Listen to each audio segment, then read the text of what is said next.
আচ্ছা, তোমরা এখনো পর্যন্ত কে কে বাবা মায়ের সাথে রথ দেখতে যাও বলো তো?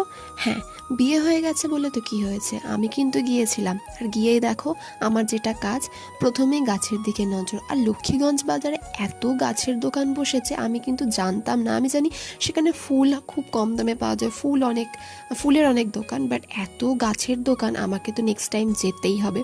তারপরেই আমি রথ দেখেছি। আমি চন্দননগরে ফার্স্ট টাইম রথ দেখেছি।